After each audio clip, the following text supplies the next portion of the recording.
alaikum students. I hope so that you all are doing really well. Today our topic of discussion, or in our this lecture, we will discuss the short questions of your chapter number 12.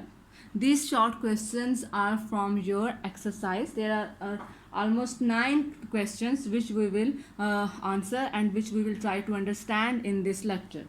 Okay, before starting the question, one thing you should remember: whenever there is a question which starts with does, can, or is it possible, so first thing that your answer should have yes or no. जब भी आपका कोई question start हो रहा है does से या can say या इज इट से, लाइक दे आर आस्किंग, तो उस तमाम क्वेश्चंस का आंसर आपका स्टार्ट कहाँ से होता है, या येस से या नो से, और उसके बाद आप उस चीज़ को क्या करते हो, एक्सप्लेन करते हो, then you will have 2/2 marks. Okay, and the second thing is, if you know any equation and if you know any diagram, you should also use that equation and diagram in your answer also. If I will talk about that particular question, which is the potential is constant through a given region of space, is electric field zero or non-zero? तो आपका answer किस में होगा? या आप क्या बताओगे कि ज़ीरो है, या आप क्या बताओगे कि नॉन ज़ीरो है. आप ये नहीं लिखोगे कि yes electric field is zero और नॉन ज़ीरो. ये तो 100% सी बात है, या ज़ीरो है या नॉन ज़ीरो है. आपका क्वेश्चन का जो आंसर है वो स्टार्ट ही कहाँ से होना चाहिए कि electric field is zero, and then we will explain it how electric field is zero. So first I have write the answer as electric field in that region is zero. Now the next point should be explanation or should be reason why it is zero. It is up to you. You want to write explanation or you want to write reason. Okay, before answering the explanation or before writing the explanation, let's just understand what they are saying. Potential is constant mean if there are 2 points, one is at 4 volt, then other one is also at 4 volt.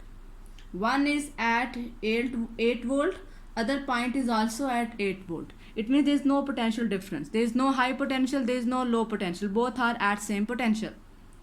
That kind of surface in which potential is constant is called equipotential surface. You should know that. What is equipotential surface? The surface on which all the points have same potential, and we want to find the electric field in that region which is equipotential. Okay, so what is relation in which there is a electric field and there is a potential difference? That is only one equation, that is called electric field as potential gradient. And that equation we have studied that E is equal to delta V by delta R. Okay, this was the equation in which we studied the relation between electric field and potential difference. This was our equation, or this is our relation between electric field and potential difference. If you are saying that potential is constant, V is constant, then change in potential means delta V should be 0, because delta V is final minus initial. If final is same, initial is same, then delta V is 0. We use that in equation number 1. So our equation is E is equal to minus 0 by delta, E is equal to 0, so electric field is 0. So we have proved that also, electric field in that region is 0. This was our first short question. Now just move toward your second short question. Okay, your second question is, suppose that you follow an electric field line due to positive charge. You are following electric field line due to positive charge. This was your positive charge and this was its electric field lines. It means radially outward, or you can say that आप इस charge से कहाँ move कर रहे हैं, away को move कर रहे हैं. आप इस चार्ज के पास नहीं आ रहे, बल्कि आप इस चार्ज से क्या जा रहे हैं, दूर, क्योंकि आप इस इलेक्ट्रिक फील्ड लाइन को फॉलो कर रहे हैं. आप जिस मर्जी इलेक्ट्रिक फील्ड लाइन को फॉलो करें, अगर वो पॉजिटिव चार्ज है तो आप उस चार्ज से कहाँ जा रहे हैं, दूर को जा रहे हैं. Do electric field and potential increases or decreases और वो आपसे ये पूछ रहा है कि आप ये बताएं कि इलेक्ट्रिक फील्ड और पोटेंशियल इंक्रीज करेगा या डिक्रीज करेगा। Electric field and potential distance dependent है। जब आप चार्ज से दूर जा रहे हो, जस्ट लाइक दैट, आपका डिस्टेंस बढ़ता जा रहा है। जब आपका डिस्टेंस बढ़ता जा रहा है तो आपकी इलेक्ट्रिक फील्ड स्ट्रेंथ भी क्या हो जाएगी, कम, और आपका पोटेंशियल भी क्या हो जाएगा, कम। लेकिन अगर यही सवाल नेगेटिव चार्ज के लिए आ जाए तो नेगेटिव चार्ज की आपको पता है इलेक्ट्रिक फील्ड लाइंस कहाँ होती हैं, रेडियली इनवर्ड। अगर वो इनवर्ड है फॉर नेगेटिव चार्ज, इनवर्ड है, इनवर्ड है, अब आप चार्ज के पास आ रहे हैं तो आपका डिस्टेंस कम हो रहा है तो आपकी इलेक्ट्रिक फील्ड भी बढ़ जाएगी और आपका पोटेंशियल भी बढ़ जाएगा। बट इस केस में वो पूछ रहा है ड्यू टू पॉजिटिव चार्ज, वो ये नहीं कह रहा कि इंक्रीज हो रहा है या नहीं हो रहा, वो आपसे पूछ रहा है कि इंक्रीज हो रहा है या डिक्रीज हो रहा है। आप ये नहीं लिख सकते यस इलेक्ट्रिक फील्ड और पोटेंशियल इंक्रीजेज और डिक्रीजेज, या तो आप ये बताएंगे कि वो इंक्रीज कर रहा है या आप ये बताएंगे कि वो डिक्रीज कर रहा है। बट इस केस में वो क्या कर रहा है, डिक्रीज। कैसे, let's just see it. So now what's happening, due two point charge हमारे पास इलेक्ट्रिक फील्ड का जो रिलेशन है वो ये है और पोटेंशियल का ये है। ये दोनों एक्सप्रेशन ये शो कर रहे हैं कि डिस्टेंस और इलेक्ट्रिक फील्ड, डिस्टेंस और पोटेंशियल एक दूसरे के इन्वर्सली प्रोपोर्शनल हैं। और इस केस में आपका आर क्या कर रहा था, इंक्रीज। जो मैंने स्टार्ट में डायग्राम बनाई है, आप वही डायग्राम जहाँ पर क्या कर सकते हैं, ऐड कर सकते हैं। उसी डायग्राम के बाद आप लिख सकते हैं एज आर इंक्रीजेज, ये आपका इंक्रीज करेगा सो आपकी इलेक्ट्रिक फील्ड कम हो जाएगी। आर इंक्रीज करेगा सो आपका पोटेंशियल भी क्या हो जाएगा, कम हो जाएगा। In short, when you follow an electric field and due to positive charge, then electric field and potential will decreases. So this is your question number 12.3. How can you identify that which plate of a capacitor is positively charged? अब इस question का answer different है, आपको different की books में different answers मिलेंगे इसके। किसी की बुक में उन्होंने गोल्ड लीफ इलेक्ट्रोस्कोप को एक्सप्लेन किया।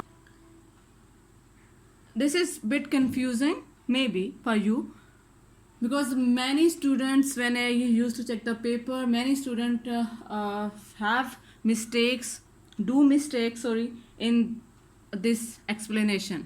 So the other method is quite simple. If you bring the positive point charge near the plate, for example this is your capacitor, okay, this plate is positive, this plate is negative, आप उस positive point charge को इस plate के पास भी ले जाएं, इस plate के पास भी लेके जाएं। जिस प्लेट से वो रिपेल हो रहा है तो इसका मतलब है उस प्लेट पे आपका चार्ज कौन सा है, पॉजिटिव चार्ज है। इसमें एरर के चांसेस क्या हैं, आपके कम हैं। बट अगर आप दोनों पॉइंट्स लिखना चाहें तो आप ये दोनों पॉइंट्स एज इट इज भी लिख सकते हैं।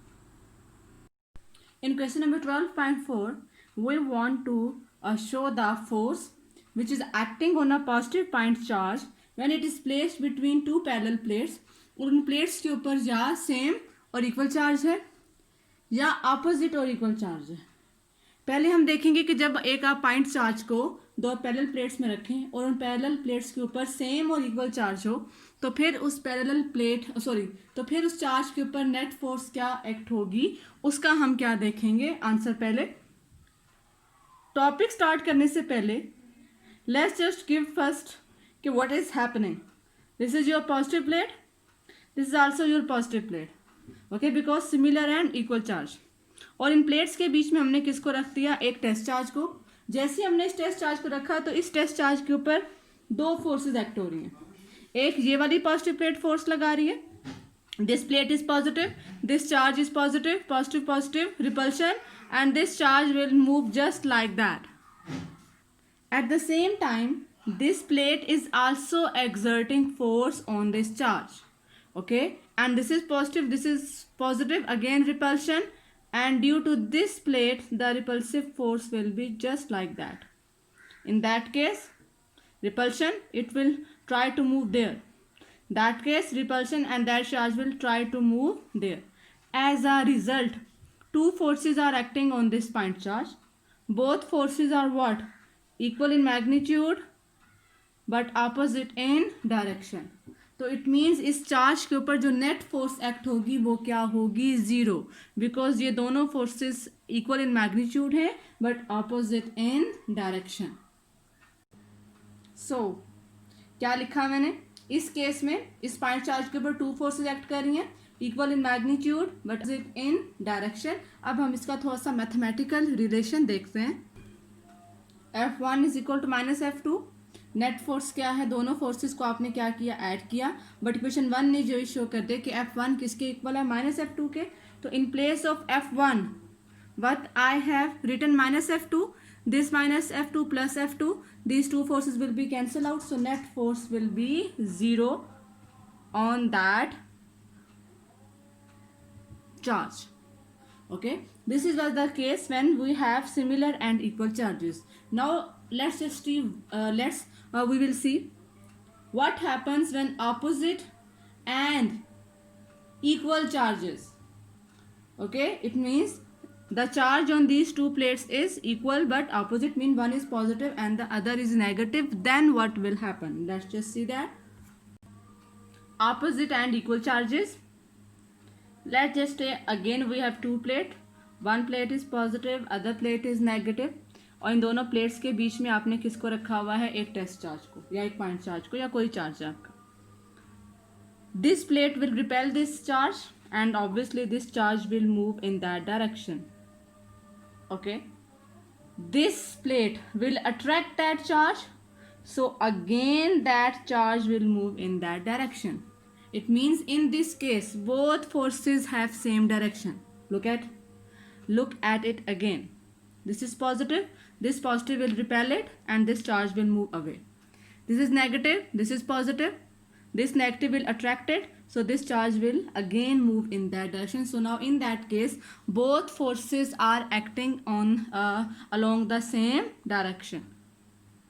तो अब यहाँ पे जब दोनों फोर्सेस को आप ऐड करोगे तो आपका आंसर 2 टाइम्स हो जाएगा. F1 प्लस F2 दोनों सेम है, F1 हो जाएगा, तो आपका जो आंसर है वो 2 टाइम हो जाएगा. किस केस में, जब दोनों प्लेट्स के ऊपर जो चार्ज है वो क्या है, ऑपोजिट है. This is what it will look like in mathematical equations. जो net force is what, your net force is 2 times. F1 F2 equal है, उसको मैंने क्या नाम दे दिया, F का. तो net force को जब आप ऐड करोगे तो FF, so your answer would be 2F. I hope so that this question is okay now. The next question is 12.5. Electric lines of force never cross Y. Okay, electric lines of force कभी भी cross नहीं कर सकती because electric field की एक direction होती है. अगर वो क्रॉस कर जाएंगी, ये 2 लाइंस हैं आपकी ब्लैक वाली, अगर ये लाइंस क्रॉस कर जाएंगी तो आपको पता है कि आपकी इलेक्ट्रिक फील्ड की डायरेक्शन हमेशा कहाँ होती है, अलोंग द टेंजेंट. तो इसी पॉइंट पे एक टेंजेंट ये वाला बन जाएगा इस इलेक्ट्रिक फील्ड लाइन का, और एक टेंजेंट आपका ये वाला बन जाएगा इस इलेक्ट्रिक फील्ड लाइन का. तो इट मीन्स कि इसी पॉइंट पे इलेक्ट्रिक फील्ड की 2 डायरेक्शंस हैं which is not possible. That's why जो आपकी इलेक्ट्रिक फील्ड लाइंस हैं वो कभी भी एक दूसरे को क्रॉस नहीं करती. Let's just move toward our next question. This is very very important question 12.5. Now your question 12.6 is if point charge q of mass m is released in non-uniform electric field, will it make a rectilinear or not? Will it make a rectilinear motion? So answer we will divide that answer into 2 parts. If a charge is placed in the field of single charge, अगर आपका test charge है, आप कहीं पे भी place कर रहे हो लेकिन सिंगल चार्ज की फील्ड में, तो फिर आपका पाथ कौन सा फॉलो. तो अगर आप यहाँ पे किसी जगह पे भी टेस्ट चार्ज को रखोगे तो वो पाथ कौन सा फॉलो करेगा, स्ट्रेट लाइन, क्योंकि ये तमाम पाथ कौन से हैं, स्ट्रेट लाइन. तो चाहे वो पॉजिटिव चार्ज है ये वाला या चाहे वो नेगेटिव चार्ज है, पॉजिटिव चार्ज और नेगेटिव चार्ज दोनों की अगर सेपरेट है तो उनकी इलेक्ट्रिक फील्ड लाइंस कुछ इस तरह से हैं, एक की रेडियली आउटवर्ड एक की रेडियल इनवर्ड, बट हैं वो क्या लाइन. तो सिंगल चार्ज की फील्ड में it will follow rectilinear motion. Now let's see what will happen if it is placed in the field of 2 charges. और अगर आप 2 चार्जेस की फील्ड में रखेंगे तो क्लियरली ये आपकी जो लाइन है इलेक्ट्रिक फील्ड लाइंस ये कर्व्ड हैं, तो वो रेक्टिलिनियर पाथ जो है उसको वो फॉलो नहीं करेगा. तो इस क्वेश्चन के 2 पार्ट्स हैं, आपने दोनों पॉइंट्स को लिखना है, दोनों पार्ट्स को लिखेंगे तब आपको नंबर क्या मिलेंगे, 2/2. Next question is question number 12.7. Next question is this question says that is it must कि जो इलेक्ट्रिक फील्ड है inside the charge rubber balloon वो जीरो है, और चार्ज सारा का सारा अंदर नहीं है बैलून के, बल्कि वो कहाँ है, उसकी सरफेस के ऊपर है। Okay, it's uniformly distributed over the surface. ये जस्ट वैसा ही सवाल है जैसा आपका गॉसेस लॉ की फर्स्ट एप्लीकेशन थी। ओके, तो inside the balloon electric field zero, why? Because according to Gauss's law phi is equal to Q by epsilon naught. Inside balloon Q क्या है, जीरो, तो आपका फ्लक्स जो है फाई वो भी क्या हो जाएगा, जीरो। और आपने फ्लक्स की ये भी क्वेश्चन पढ़ी है ई डॉट ए, तो फ्लक्स की जगह पे मैंने क्या पुट कर दिया, E dot A is equal to zero. It means इन दोनों का डॉट प्रोडक्ट क्या आ रहा है, जीरो। या तो ए जीरो है या ई जीरो है। वेक्टर एरिया तो जीरो हो नहीं सकता, एरिया तो उसका सरफेस का जीरो नहीं हो सकता, फिर क्या चीज़ जीरो है, इट मीन्स आपकी इलेक्ट्रिक फील्ड क्या है, जीरो। तो यहाँ से ये बात साबित होगी, yes electric field is zero inside the charge rubber balloon. Your second last question is it true that Gauss's law states that total number of electric field lines, total number of electric field lines means flux is proportional to net charge? क्या ये true बात है कि electric field lines net charge के directly proportional है? So first we will write our answer in yes or no. So our answer is yes, it is true. Why it is true? Because flux is equal to 1 by epsilon naught total charge enclosed. Total charge enclose को हम किससे represent करते हैं, Q से। So it will become Q by epsilon not. अगर epsilon not आपको पता है कांस्टेंट है, तो मैं इस इक्वेशन को ऐसे भी लिख सकती हूँ, phi is equal to constant Q. और जब भी आपका इक्वल का साइन प्रोपोर्शनैलिटी के साइन में जाता है, so we do what, we do not include the constant. So my equation, not equation, my relation would be phi means total number of electric field lines is directly proportional to charge. So this statement is true. Your last question is, do electron tend to go to region of high potential or low potential? आपका जो electron है वो high potential की तरफ move करेगा या low potential की तरफ मूव करेगा? First you tell me what is charge on electron? Electron is negatively charge, so negative positive attract, so obviously electron will move toward the higher potential. Okay, or electron will go to the higher potential because electron is negatively charged.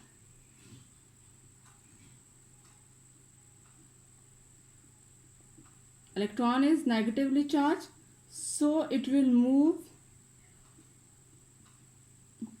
toward high potential. आपका जो electron है वो कहाँ को move करेगा, toward high potential. This diagram is must. So यहाँ पर आपके जो शॉर्ट क्वेश्चन थे चैप्टर नंबर 12 के वो क्या हुए, कंप्लीट। नेक्स्ट लेक्चर में हम देखेंगे how to solve the numericals इंशाल्लाह।